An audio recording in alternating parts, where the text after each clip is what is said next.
Hi, I'm Jania Bailey, CEO of FranNet. Welcome back to our series on business ownership, where we'll be exploring the different options for going into business. So we got 3 business ownership options.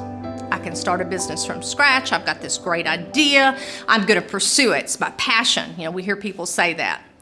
The other is I'm going to buy an existing business, and we call those resales. So think about in your community a business that maybe you've heard, the founder started it, they're aging, and they're selling the business. So that's an option and a way to get into business. And then the third option is to buy a franchise. We're going to explore each of these, the pluses and the minuses. Start a business. Well, the advantage is you've got total control. You don't answer to anybody anytime. It's all about you. You make all of the decisions. You get to be as creative as you want to. There's absolutely no boundaries, no rules for you. And if you've got a great idea, you happen to be the next inventor of an apple, you've got the largest upside potential because you don't have to share it with anybody. So you're building a business from your passion. Now, let me tell you about the disadvantages. Remember that banking background I told you I had? Want to scare a banker to death? Walk in and say, I've got a great idea for a new business I want to start. And you'll see everybody get up and run for coffee and leave, because this is the highest failure rate of any way you can get into business. It is scary because you don't know what you don't know. And that's always what we looked at as lenders. Maybe it is something you're passionate about, but have you ever had to deal with financial statement issues and manage cash flow? Have you ever had large numbers of employees or had to deal with HR issues? All of those things you don't know are potential landmines that could put you out of business. So high failure rate, big reason to proceed with caution here.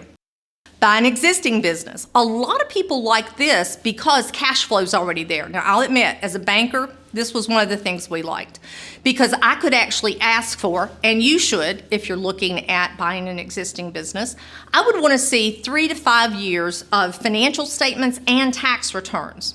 They are different. And what you're wanting to see is, has the company, are they on an upswing? Are they continuing to be, to grow and make more and more money? Or is there a decline? Some of the things you want to look at there is, why might the person be selling? Do you really understand their motivation? On the upside, hopefully the market's been established. They've got employees in place, they've got customers, things are going well.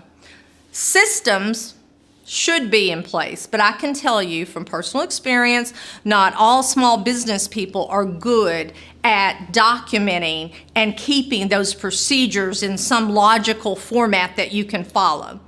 You're probably going to have to depend on the seller to do your training, and hopefully they'll stay around long enough for you to be comfortable with what you're learning. A big advantage is a lot of times the seller will do the financing.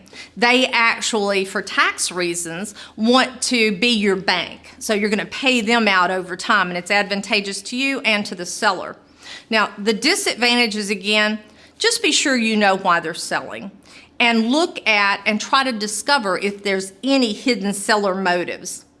Be aware, not all of those employees are going to stay with you, and you may not keep all of the customers. How much of it was that founder, that person that's been running the business all these years, and how much of it is the actual system, either the service or the products you're selling? Third option is to buy a franchise. Now, obviously, since we're in the franchise industry, I'm a little biased here, but I will even tell you back from my banker perspective the things I really liked about franchises. You're getting a name that means something to people. You're getting a licensed trademark. The most important thing, and you'll hear this over and over again when we talk about franchising, you're getting a proven business system and model. What we mean by that is there's been somebody that's come before you. All of the licensees currently in place have helped shape and mold this business so that when you come in, you don't have to reinvent the wheel, and you don't have to make all the mistakes and smooth out the road. It's already been done for you. You are getting to take advantage of all of those things that happened before you bought into the system. Tends to be a lower cost because you don't have to make all those expensive mistakes. You are buying, and some people call it a business in a box. Much lower failure rate. We're going to go into that in a little more detail. But that low failure rate is one of the things that's very attractive to a lot of people. There is a disclosure. It's called a franchise disclosure document. I'm going to give you the insight on how to look at those and what you can find and the information that's so valuable to you as you weigh your options. Disadvantages, well, fewer industry options. The sky's not the limit. There are over 80 industries, so you've got a lot of different opportunities. It can be a very structured operating system. It's going to vary depending upon the franchise. Some are down to the, at 10:10 you sweep off the front mat. At 10:15 you do this.